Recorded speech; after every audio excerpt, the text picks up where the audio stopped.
요한이 잡힌 후 예수께서 갈릴리에 오셔서 하나님의 복음을 전파하여 가라사대 때가 찼고 하나님의 나라가 가까웠으니 회개하고 복음을 믿으라 하시더라. 아멘. 잠깐 기도하겠습니다. 아버지 하나님 감사합니다. 귀한 믿음의 말씀을 이 시간 상고하기를 원합니다.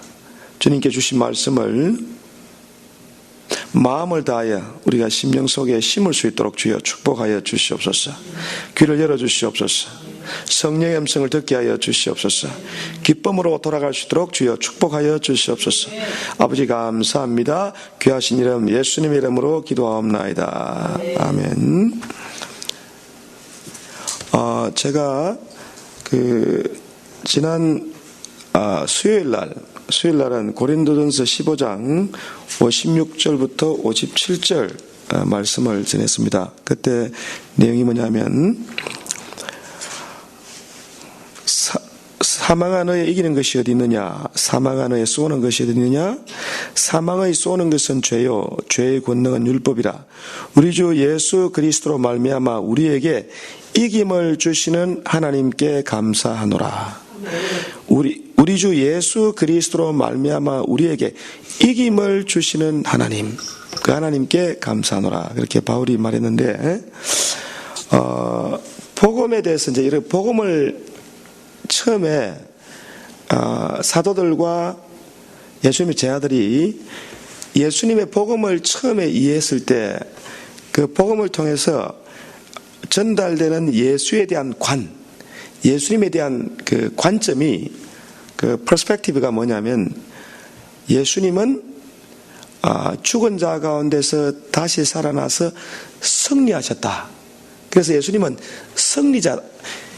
초대교회 처음 사도들에 의해서 전거된 기독론의 가장 예수님에 대한 그 이론, 예수님에 대한 신앙적인 이론의 첫 번째, 두 번째가 뭐냐면요, 승리자 예수입니다. 예수님은 이기셨다. 예수님은 이기셨다. 두 번째가 뭐냐면 속전론인데, 승리론과 속전론. 승리론은 이긴 자 예수, 이긴 자 이만희가 아니고 이긴 자 예수입니다. 예수님이 이겼습니다. 그래서 예수 안에서 우리는 모든 이긴 자가 될 수 있어요. 하도 지니까 사람들이 이만희가 자기가 이겼다고 막 그러니까 사람들이 그게 이긴 자 발견했다고 난리인데 그게 원조가 아닙니다. 이긴 자의 진짜 이긴 자는 예수님이에요.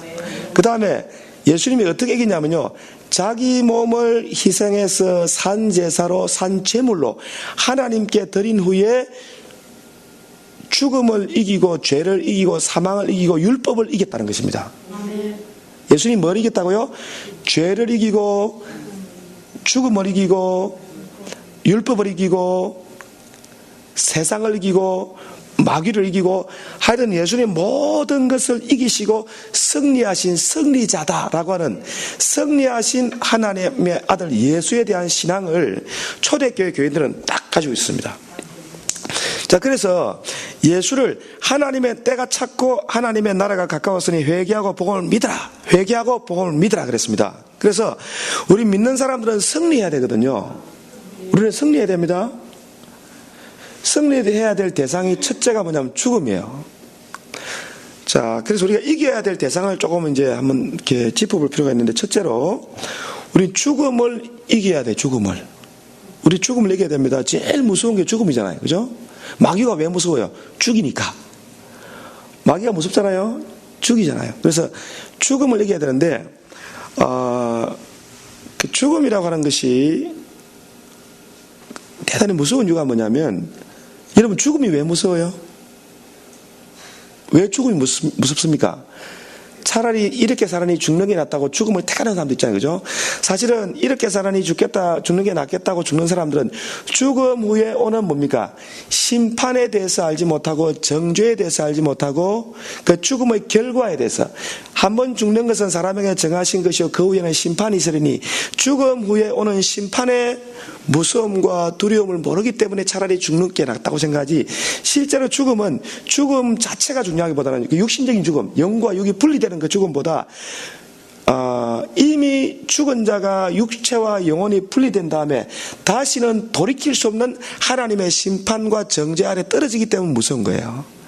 그래서 사실은 죽지 않아도 이미 죄와 허물로 죽은 사람들은 그 머리 위에 그 영혼에게 하나님의 진노가 머물러 있어요. 영천아, 고개 들어주세요. 고개 좀 들어주세요. 바로 앉아주세요. 예, 집중 부탁합니다. 자, 그래서 하나님의 정죄가 머물러 있는 사람은 죽지 않았더라도 사실은 두려움과 어떤 두려움, 하나님의 정죄, 심판 아래에 있기 때문에 내가 안 죽었다고 안심하지 맙시다. 살아있더라도 사실은 하나님의 심판과 정죄와 율법의 저주가 머물러 있을 수 있어요. 그래서 예수님이 너희도 회개치 않으면 저들과 같이 망하리라. 망대가 무너져가지고 많은 사람이 죽었거든. 예수님 때 망대가 무너졌잖아요. 탑이 무너졌어요. 큰 빌딩이 무너져가지고 오늘날로 치면 뭐 큰 대형 사고가 난 거예요. 뭐 폭발을 했다든지 건물이 무너졌다든지 비행기에 떨어져가지고 많은 사람이 죽었는데 너희도 회개하지 않으면 저들과 같이 망하리라. 그렇게 말씀했습니다. 그래서 살아있다고 안심할 것이 아닙니다. 살아있더라도 뭡니까? 회개하라고. 회개하고 복음을 믿으라.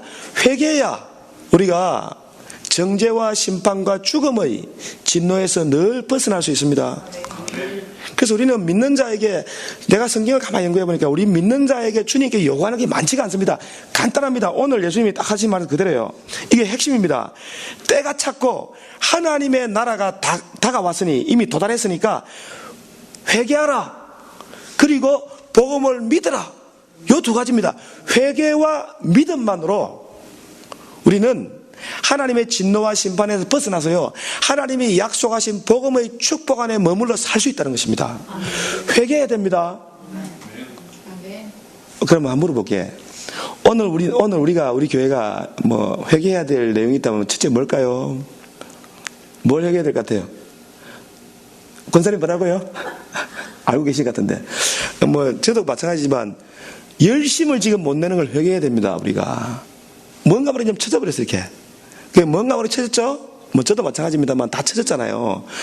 그래서 뭐 기도도 나오래도 잘 안 나오시고, 그래서 제가 억지로라도 연합기도에 자꾸 참석하게 하려고 우리가 자꾸 계기를 만들고, 그 다음에 제가 뭐 비전스쿨도 와가지고 이렇게 대화를 하다 보니까 이 사람들이 다른 건 모르겠는데 기도 열심히 합니다. 열방을 위한 기도, 이 지역을 위한 기도, 목회자를 위한 기도, 교회를 위한 기도, 나름대로는 열심히 하고 있습니다. 우리보다 훨씬 열심히 해요. 그 사람들이 막 24시간 기도해가지고 로테이션 기도하고, 그 열정을 보면서, 야, 우리가 지금 좀 처져 있는데, 저거라도 또 접목해가지고 좀 다운된 걸 좀 일으켜가지고 열방을 위해서 기도하고 하다 보면 열심히 묻잖아요. 공부도 하게 되고, 우리 권사님 오셔가지고 지금 신나졌잖아요. 그죠? 해보니까 좋잖아요. 그러니까 기도를 이제 불을 붙이려고 그런 겁니다. 그래서 열심을 내야 됩니다. 열심히 냅시다. 예. 열심히 내야 되는데 동기가 주어져야 됩니다. 전에는 막 부흥회할 때 뭐 열심히 냈는데 지금은 그게 좀 다운됐어요. 그래서 열심을 내야 됩니다. 환경 보지 말고 눈에 보이는 것에 집착하지 말고, 그냥 우리는 하나님만 보면서 계속 집중적으로 기도하는 거예요. 기도하는 내용이 뭐냐면요, 기도해야 잠에서 깨어나면, 잠에서 깨어야 볼 게 보여요. 어두운 것도 보이고 밝은 것도 보이고 하나님의 약속이 보이고 하나님의 나라가 보이기 때문에 정말 여러분들 회개해야 됩니다. 그래서 복음이 제시하는 하나님의 때가 차가지고 하나님 나라가 복음이 임했을 때 하나님이 우리에게 원하시는 간단합니다. 회개하고 복음을 믿어라. 간단합니다. 회개해야 됩니다. 그래서 날이면 날마다, 밤이면 밤마다 우리는 늘 자신을 돌아보면서 내가 하나님 앞에 부족한 부분이 뭔가. 사람은 완전할 수 없지만 그래도 하나님이 부족을 채우기를 원하시고 부족한 부분을 하나님 앞에 내어놓고 기도하기를 원하십니다. 그걸 내놓고 계속 기도하는 거예요. 완전한 사람은 아무도 없어요. 없지만 하나님은 그러나 완전하지 못하는 게 포기하고 살자가 아니라 부족하지만 끊임없이 뭡니까? 주님 앞에 우리 부족을 고하기를 원하시고 하나님께 나아오기를 원하고, 또 하나님이 그런 자에게, 회개하는 자에게 약속하신 축복의 내용이 엄청난 것들이 있는데 이것들을 보지 못하기 때문에 우리가 구하지 않고 찾지 않고 열심을 내지 않는 거라고 생각해요.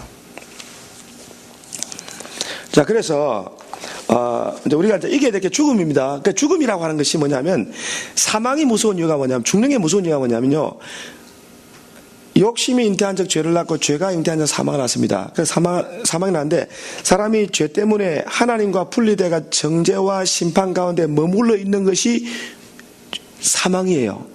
사망입니다. 하나님과 분리된 사람의 운명이 사망이에요.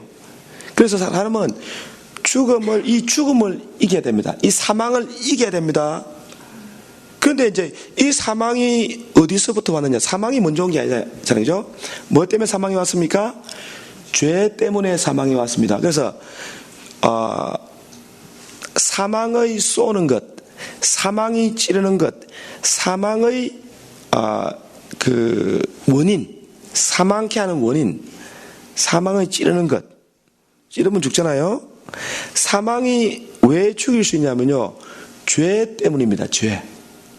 죄입니다. 자, 그래서 사망을 이기기 위해서는 뭘 이겨야 된다는 거예요? 죄를 이겨야 됩니다. 그 죄를 이기는 자가 돼야 돼요. 자, 그러면 이거 중요한 겁니다. 지금 제가 이게 정말 중요한, 잘 들으세요. 그러니까 죄가 한 사람이 범죄함으로 죄가 세상에 들어와서 그 다음부터 사망이 모든 사람들 위해 왕노릇하고 있습니다. 아담 때부터 지금까지, 그죠? 자, 그러면 죄 때문에 사망이 오는데, 사망의 죄가 성립되고 죄가 존재하기 위해서 죄의 통로가 필요해. 그게 뭐예요? 죄의 권능이라 그러죠, 이게. 죄의 권능. 죄가 힘을 발휘하기 위해서 가지고 있는 게 있어요. 그게 뭐예요? 자, 따라해봐. 죄의 권능은 법이다.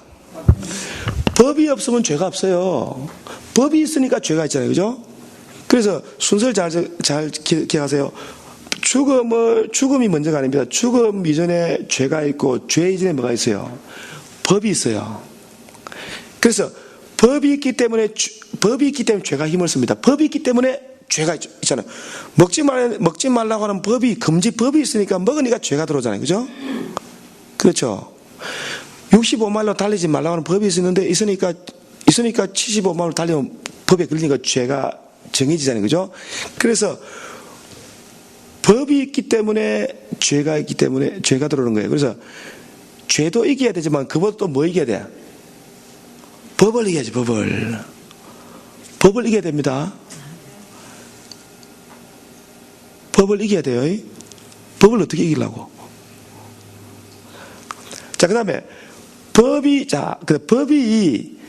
있기 때문에 죄가 있는데, 그래서 이겨야 될 대상이 나오죠. 죽음, 죄, 법. 자, 그런데 법이 우리를 노예로 만드는 이유가 뭐냐면, 자, 법이 우리를 율법 아래 놓여서 종이 됐다. 유대인들은 율법 아래 놓여서 율법의 종이 됐잖아요. 그죠? 법의 종입니다. 왜 법의 종이 될 수밖에 없냐면, 법은 뭘 컨트롤하고 뭘 잡아내냐면요, 법이 뭘 잡아냅니까? 법이 뭘 지적하는 거예요? 탐내지 말라고 하는 법이 없었다고 하면 내 육체 안에 탐심이 무엇인 줄 몰랐을 것이다. 자, 그러면 내려옵니다. 자꾸 지금. 자, 그래서 법이 탐지하려고 하는 게 뭐냐면, 율법이 탐지하려고 하는 게 뭐냐면, 우리 속에 뭘 탐지하는 겁니까? 탐심을 탐지해내는 거예요. 너희 피조물 된 흙으로 된 이 사람들, 인간들아, 네 안에 탐심이 있다. 탐심이 있다. 탐심이란 게 근본적으로 뭐냐면요, 우리가 이제 수요일날 말씀드렸죠. 수요일날 말씀드렸나? 탐심이 뭐냐면요, 율법의 그 요구와 관련된 건데, 탐심은 사람들이 스스로 뭐가 되려고 하는 게 가장 큰 탐심이었어요. 스스로 하나님이 되려고 하는 것이 탐심이에요. 이게 죄의 가장 근본적인 내용이 뭐냐면, 사람이 독립적으로 스스로 하나님으로부터 독립해서 독립운동해가지고 내가 독립적으로 한번 살아보겠다는 것. 이게 탐심입니다. 그렇죠? 그러면 이제 또 뭘 이겨야 돼? 이제 내려오니까 자꾸. 이제 뭘 이겨야 진짜 죄를 이기는 거야? 뭘 진짜 이겨야 될 게 뭐예요? 탐심을 이겨야 돼. 탐심을. 예. 자, 탐심이 먼저 좀 더 이야기할게요. 탐심은 하나님이 되려고 하는 거예요, 자기가. 근데 사람이 하나님이 피조물이 창조주의 위치에서 창조주처럼 내가 선악을 알게 하는 나무를 먹고 스스로 선과 악을 구분하고 옳고 그름을 내가 스스로 판단하고 이렇게 살려고 하는 것 자체가 이게 엄청난 오바잖아요. 이게 죄입니다. 자, 탐심의 내용을 한번 이야기해 볼게요. 다시. 염려하는 것이 탐심입니까? 탐심 아닙니까? 내가 염려가 많다. 염려하는데 탐심이에요? 탐심 아니에요? 탐심이죠. 왜 탐심이에요? 염려하는 거는 내가 키도 내가 한자 크게 할 수 없고 머리털도 하나 희게 할 수 없는데 내 스스로 살려고 하기 때문에 염려되는 거잖아요. 그렇죠? 탐심이죠. 또 미워하는 게 탐심입니까? 자, 뭐 그것도 이제 갖다 붙이면 될 수 있는데 미워하는 게 사실은 왜 미워하고 용서를 못하냐면 내가 스스로 내 자신에 대해서 너무 모르기 때문에 미워하는 거예요. 니나 그거나 똑같아 이놈아. 딱 그렇잖아요. 우리가 어쩔 수 없지만 그렇죠? 불안하다.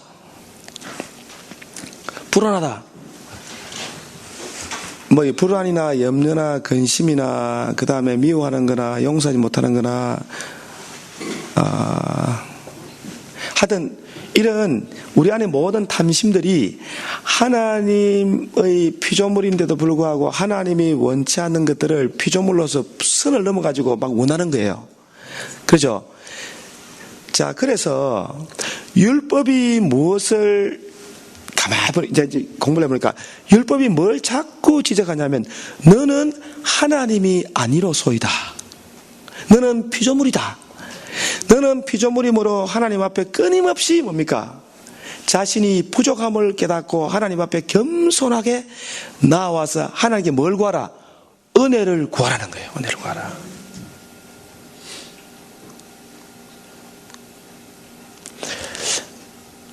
자, 그래서요, 처음에 하나님이 그 에덴 동산에서 법을 주었을 때는요, 선악과를 알게 하는 법을 줬잖아요. 그죠? 법 줬죠? 그 법에는 그 법 자체에 용서란 단어가 없습니다. 선과 악을 알게 하는 나무의 실과를 네가 먹는 날엔 정령 죽으리라. 그러나 회개하면 살리라. 이런 말이 없어요. 없습니다.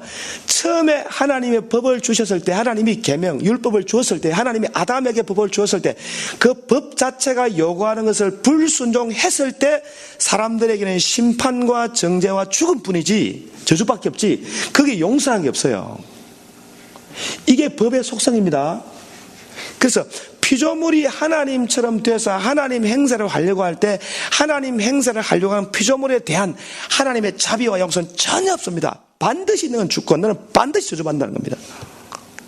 그 법을 좀 더 구체적으로 사람들이 경험적으로 체험적으로 알게 또 다음에 개인이 아닌 가정과 국가 단위로 그 율법의 법에 담겨있는 하나님의 저주와 엄위와 심판이 얼마나 엄숙하고 확실한지 보여주기 위해서 하나님이 이스라엘이라고 하는 나라를 세워가지고 그 나라에게 뭘 줬습니까? 나라에 합당한 율법을 준 거예요. 율법을 줬습니다. 그래서 그 율법책에 기록된 대로 항상 모든 것을 지켜 행하지 않는 자에게는 뭐가 있다? 뭐가 있어요? 저주가 있다. 저주가. 항상 영어에 보면 그 바울리 햄만 all the time 항상입니다. 항상 all the requirement 율법에 기록된 모든 조건들은 항상 그 책에 기록된 대로 모든 것을 지켜 행하지 않는 자는 저주 아래 있다 이렇게 이야기했어요. 이것이 율법의 속성이고 법의 속성이고 하나님이 처음 피조물이 창조주처럼 돼가지고 네 스스로 자기 의를 세우려고 할 때 당하게 되는 저주가 뭐고 정죄가 뭐고 심판이 뭔지를 분명하게 보여줬습니다. 자, 근데 그 율법의 내용을 이제 이때가 제가 말씀 많이 했지만요. 이제 포인트만 말씀드릴게요. 율법이 요구하는 내용이 뭔가 율법이 담고 있는 내용이 뭐냐 가만히 보니까 율법이 요구하는 내용이 뭐냐면 피조물인 우리에게 하나님의 창조주 하나님의 성품과 하나님 수준의 것들을 요구해요. 네가 하나님 되고 싶냐? 그럼 네가 한번 해봐라. 네가 하나님이냐? 오케이, 네가 안 해봐. 옳고 그름도 네가 판단하고, 네가 그렇게 하나님 앞에 어렵다고 네 스스로 한번 잘 살아보겠다고 그렇게 마음 먹었냐? 오케이, 그럼 해봐라. 그렇게 준 법이 율법입니다. 근데도 좋다고 받아가 덜렁받아 아멘하고 받았다니까? 이스라엘 백성들이 신의 산 앞에서. 그렇죠. 그런데 사람은 근본적으로 죄 때문에 본성이 타락했기 때문에 절대로 보면 결단코 율법이 요구하는 것을 완전히 이룰 수가 없기 때문에 결과가 뭐냐면 율법의 저주입니다. 그래서 사람은 누구든지 제 아무리 열심히 노력하고 하나님 앞에 의롭다함을 받으려고 행위로 또는 자기 노력으로 바로 쓰려고 해도 쓸 수 없는 것이 사람입니다. 그래서 하나님이, 근데 하나님의 근본 뜻이 뭐냐면요, 그래 사람을 율법으로 몰아 죽이려고 하는 게 목적이 아니에요. 율법은 몽학 선생이 돼가지고 훈련을 자꾸 시켜서 아이고 안 되겠다 포기하자고 결국 어디로 도망가자는 거예요. 그리스도로께로 인도하는 몽학 선생, 유천 선생님 돼가지고 막 때리면서 훈련시켜가지고 자꾸 어디로 끌고 가요? 예수님께로 몰고 가는 거예요 지금. 그래서 오직 이김을 주시는 예수 그리스도로 말미암아 감사하리라 하고 주님만 보고 달려가게 하는 거예요. 그런데 이제 주님만 보고 달려간다니까 그럼 하나님이 대충 처음에는 율법 줬다가 두 번째는 그냥 은혜로 그냥 오직 은혜로 대충 은혜 받게 하려고 하는 것 같지만 그게 아니더라는 거예요. 자 보세요. 하나님이 처음에 율법도 하나님의 뜻입니다. 자, 우리 하나님 뜻 이야기 많이 하는데 하나님 뜻은 간단합니다. 하나님 뜻은 첫째 죽으라는 거예요. 죽으라. 여러분들아 죽어라. 성질도 죽이고 생각도 죽이고 그 본성에서 나온 그런 이제 속성들을 다 죽이고 좀 죽어라. 욕심도 죽이고 염려도 죽이고 막 다 죽이라는 거야. 네 자아도 죽이고 혈기도 죽이고 교만도 죽이고 하나님 죽이라는 거라니까요. 죽어야 삽니다. 죽어야. 우리가 왜 못 사냐? 안 죽어서 못 살아. 죽어야 산다. 이게 오늘 하나님께서 우리에게 주시는 말씀 줄 믿습니다. 죽어야 살아요. 죽어야 안 죽어요. 그냥 내 생각, 내 고집, 내 교만. 우리는 너무 잘났어. 스스로가 너무 의로워. 그러지 않습니까? 내 스스로 막 주내 힘들지 열심히 한다고 다 그래. 우리 집도 그래. 똑같아. 막 내 힘으로 그거 말릴 수 없어요. 왜? 탁월한 성격이 열심히 해도 어떡할 거예요? 어떤 사람은 또 죽으라고 해라도 게을러서 또 그것도 또 죽일 수도 살릴 수도 없고 놔둬야 돼요. 어떡하면 게으른 거를. 탁월한 본성이나 이게 육신적 탁월한 성품입니다. 이게 사람은 피조물인 사람이 갖고 난 본성이에요. 어쩔 수 없어요. 이거 죽일 수도 없고 살릴 수도 없고. 그러니까 그 애들을 죽일 수 없고 살리기 때문에 내가 죽여야 됩니다. 애 죽이려 하지 마시고. 자, 근데 죽는 방법. 자, 그래서 우리 이겨야 됩니다. 자, 이겨야 되는데요. 이걸 꼭 기억하세요. 반드시 기억이 원리입니다. 오늘 제목이 원리예요. 이김의 원리예요. 자, 율법 자체가 완전하고 죄 없고 흠없고 거룩한 순종을 요구합니다. 율법은 하나님의 법은 거룩하고 신령하면 선합니다. 율법의 요구는 옳은 것입니다. 그 옳은 창조주 하나님이 피조물에 대해서 요구하는 그것을 하나님의 창조주 하나님이신 아들이 사람의 몸을 입고 이 땅에 오셔서 우리가 할 수 없는 그것을 하나님이 자기 육체와 자기의 죽기까지 하나님의 뜻에 완전히 순종하심으로 율법의 의로운 요구를 다 만족시켰습니다.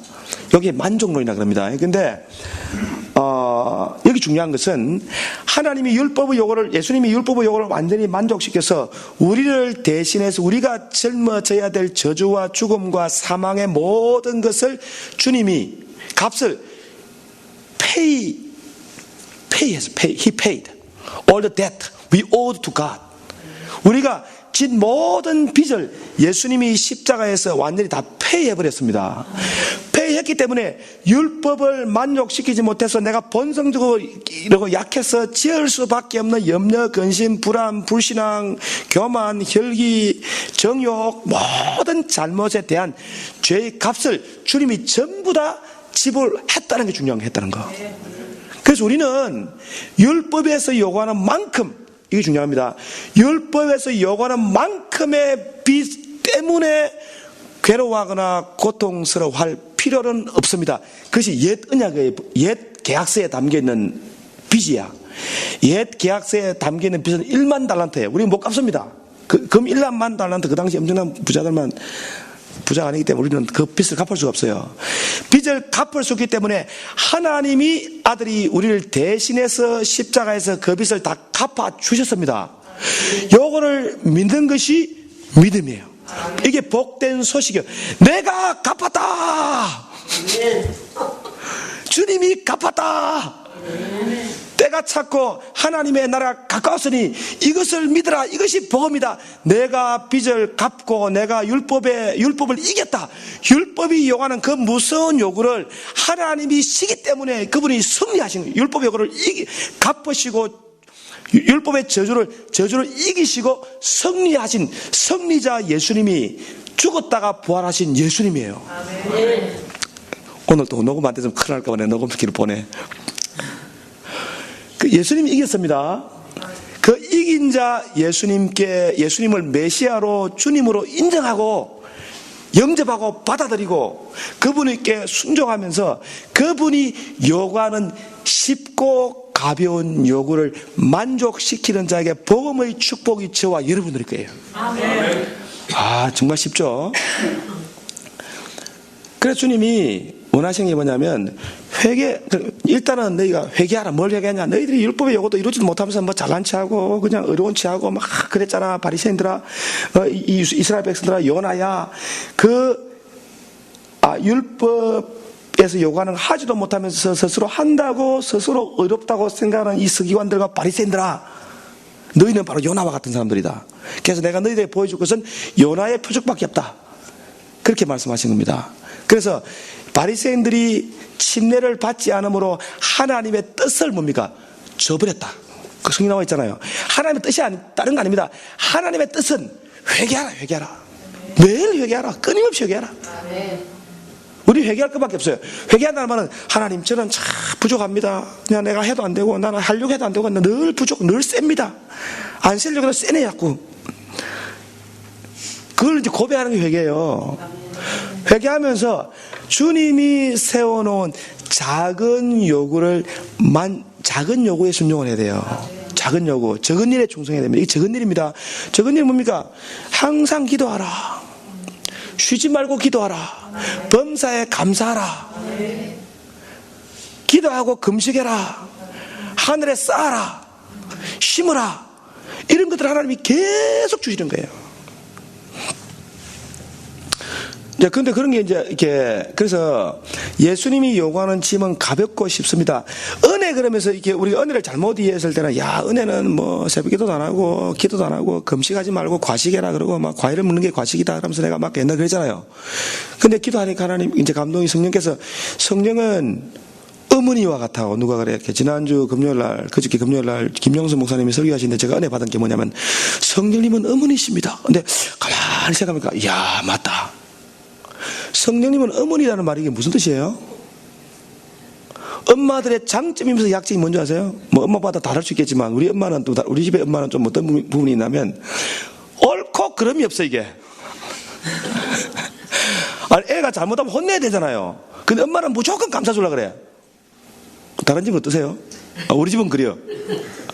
아빠는 이게 좀 그래도 선이 있고 안 되면 다 안 되는 건데 엄마는 몰래 하려 하다가 애 벌어서 이상하게 되니까 겁이 나. 그러니까 아빠는 뭐 다를 수 있겠죠. 또는 엄마는 또 아빠 같은 엄마도 있겠지만 우리 집은 그래요. 그 성령님이 뭐냐면요, 마치 이삭이 야곱을 축복할 때 엄마 이름 뭐였죠? 리브가입니까?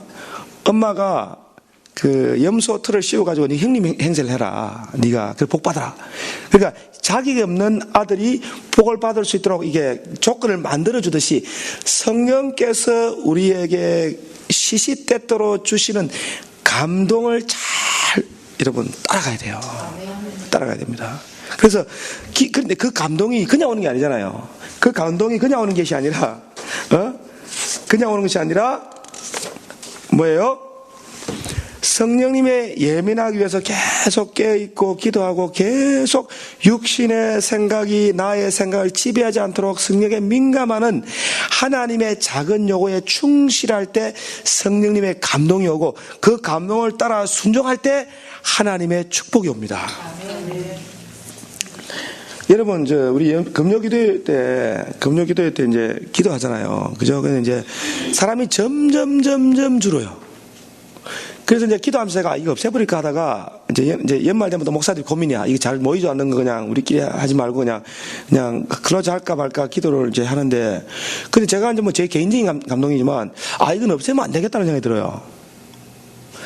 근데 사람들이 연합 기도에 안 오는 이유가 뭘까요?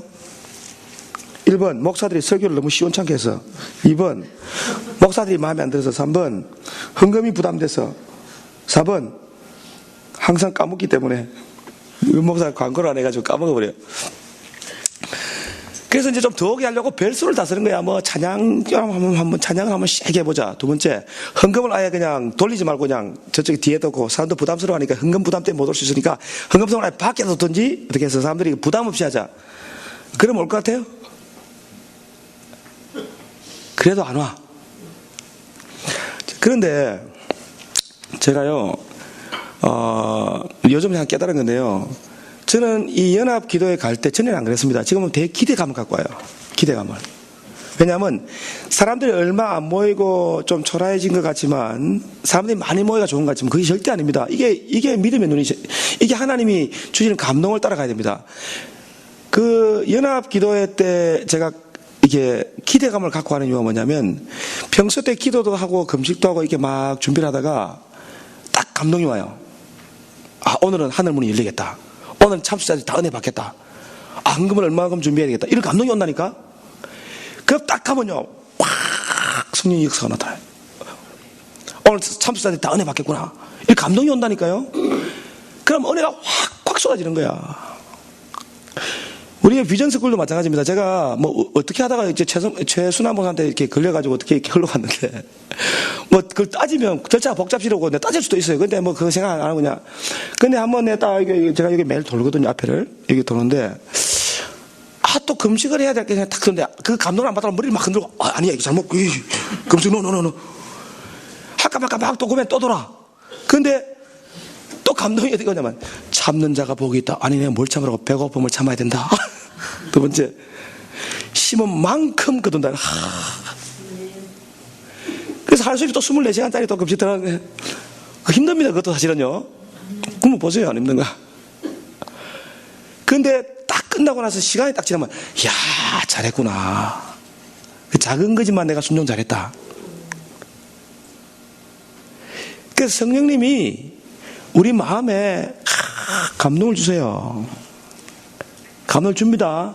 그래서 여러분 보기에 어설퍼 보이고 여러분 보기에 이상해 보인다고 해서 절대 여러분 함부로 무시해서는 안 돼요. 연합기도회 무시하지 맙시다. 연합교회 목사님들 설교하는 거 무시하지 마세요. 이번 주 다음 달은 접니다. 무시하지 마세요. 기도 많이 하고 저는 이렇게 설교 준비 딱 해서 기도. 성령께서 확 역사할지 모르잖아요. 그저께 이제 제가 놀란 게 뭐냐면, 우리 이제 비전스쿨 마지막 날 아니고 그 금요일 날 이제 제가 은혜를 참 많이 받았어요. 왜 많이 받았냐면, 한국 교회에 복음이 처음에 들어왔던 장면들을 사진하고 동영상을 보여주는데요. 제가 마음이 얼마나 그냥, 또 여기 앞에 나와가지고 이제 군사님이 막 강의를 했거든요. 우리 3명 앉혀놓고 자기들 열심히 하는 거야. 3명 기회 앉혀놓고 막. 낮에 낮에 은혜 잘 안 되잖아요. 너무 화내가지고. 근데도 은혜 엄청 됐거든요. 이 동영상하고 이제 역사에 대해서 한국 교회 역사 보여주는데요. 이야, 저는 그 마음에 어떤 감동이 왔냐면, 이야, 그렇다. 가톨릭 신자들이 8,000명이 목이 잘렸어요. 이름 알고 있습니까? 그 사람들이 예수 믿는 사람, 좀 잘못된 부분도 있지만, 신부 6명이 목이 잘리고요. 가톨릭 무슨 병인 박해인가? 병인연회 1862년인가? 병인 박해. 확인해 보세요. 알 수도 있습니다. 인도는. 8,000명이 목 잘렸다는 게, 지금 알카에다는 아이스하고는 게임이 안 될 정도로 악한 사람들이 한국 사람들이요. 그 이슬람 세계 사람들 지금은 막 목 자른다는 게, 우리는 야, 나쁜 놈 죽이려면 우리가 더 했습니다. 그 조선시대에 그렇게 많은 사람들의 순교의 피가 흘려졌고 심어졌기 때문에 오늘날 한국교회가 세계에서 가장 선교사를 많이 보내는 그런 나라가 된 거예요. 그러다가 우리는 정말 빚진 사람인데 너무 우리가 빚을 지고도 은혜도 모르는 배은방 특한 나 그리 차이다. 내가 그걸 얘기했다니까. 저도 울었어요. 그래서 내가 권사님 물은 눈물 나셨죠, 권사님? 울으셨대요. 이야, 우리가 참 은혜를 모르고 이 백인들이 그 먼 땅에 말이야 와가지고 얼마나 아무것도 없었잖아요. 거기 와서 피 흘리고 목 잘리려고 딱 군인들이 이렇게 창 들고 딱 꿀 앉아 있는 그 토마스 선교에서 모습을 딱 보니까 마음이 확. 그래서 우리가 정말 복음 빚졌는데 은혜도 모르고 살고 있구나. 그래서 우리가 적으나 크나 선교에 힘을 써야 되겠다. 지금 당장 능력이 없더라도 작은 거라도 한번 해봐야겠다. 그런 생각이 들더라니까요. 그래서 성령님 역사에서 그날 계속 저만 은혜 받은 줄 알고 권사님 은혜 받은 줄 알았더니 유사님도 첫날부터 은혜 받았고 우리보다 더 은혜 받은 사람들이 여기 참석해가 이게 와가지고 이게 동영상 비추고 막 찬양 부르고 이분들이 더 은혜 받아. 자기들 이미 몇 번 본 건데 눈물 나더라네. 자, 그러니까 보세요. 하나님의 역사는 통로가 어딘지를 잘 관측해야 됩니다. 그래서 우리 육신의 생각으로 하지 말고 이 연합기도에 안 나오면 손해입니다. 손해예요. 그러니까 연합기도에 기대감을 가지고 다 기대감 가지고 기대할 게 없는 것 같지만 있습니다. 오늘 하나님께서 저 목사님을 통해서 또 우리 찬양대를 통해서 무슨 역사를 일으키시려나 기대감 딱 가지고 딱 가면요 성령께서 역사하면 그때 평소 때 준비하고 대기했던 사람들이 딱 은혜 받는 찬스가 온다니까. 그때 대박 터집니다. 영적 대박 터져요. 그러니까 결국은 가만히 보니까 은혜라고 하는 것은 우리한테 달린 거예요. 주님이 요구하시는 작은 새 언약의 조건을 만족시키는 사람이 새 언약에 담겨있는 엄청난 하나님의 아들이 우리에게 거저주시는 은혜가 쏟아지는 거예요. 조건이 없는 건 아닙니다. 회개하고 복음을 믿으라 그랬어요. 믿으라. 그 복음의 내용을 율법의 그 많은 조건들 다 주님이 만족시킨 다음에 내가 너에게 새로운 조건을 주겠다. 이거는 쉽고 가벼운 조건이다. 그래서 산상수훈 마음이 가난해라 겸손해라. 내가 이렇게 잘 믿는다고 생각하지 말고 내가 지금 기도도 많이 했고 내가 이때까지 금식도 많이 했지만 이런 것들을 율법적 조건에 생각하지 말고 복음의 조건에서 나는 결단코 율법을 만족시켰으면 피조물에 불과한 죄인이다 하고 하나님 앞에 겸손하게 나오는 거예요. 그래서 겸손하게 나오면서 연합기도회나 연합적인 모임에서 이렇게 이상한 것들이 많이 있고 해도 그런 거 개의치 말고 성령으로 믿음의 눈으로 하나님이 어떻게 나에게 역사하실 것인가를 기대감을 잔뜩 가지고 하나님이 요구하는 자세와 행동을 보이면서 믿음으로 나오는 그 사람을 하나님이 축복합니다. 이거 엄청난 건데 귀 있는 자는 들을지어다. 오늘 내가 엄청나게 이야기하네. 그때 대박 터집니다. 내가 이야기 하나 해줄까? 대박 터진 이야기를 내가 부득불 이야기합니다. 제가 사실 전에 한번 여러분 다 자녀 때문에 다 걱정하잖아. 다 알고 있어. 내가 알고 있는데 그거요 우리 힘을 해결할 수 있는 게 거의 없습니다. 그죠? 그럼 어떻게 하면 될까요? 복음에서 요구하는 자그마한 조건을 충실하게 목사 보지 말고 사람 보지 말고 교회 보지 말고 진짜 믿음으로 겸손하게 하나님 앞에 계속 하나님인데 아들 하나님 앞에 피난처는 예수님입니다. 나의 부족함 때문에 복 안 주는 거 아니에요. 내가 못났기 때문에 복 안 주는 거 아닙니다. 환경 보지 말고 믿음으로 누워봐요. 피난처 대신 예수님만 보고 끊임없이 나가면 하나님이 대박 터지게 해줘요. 네, 그걸 믿읍시다. 네, 그런 믿음 있는 저와 여러분 되시기를 주님의 이름으로 축원합니다.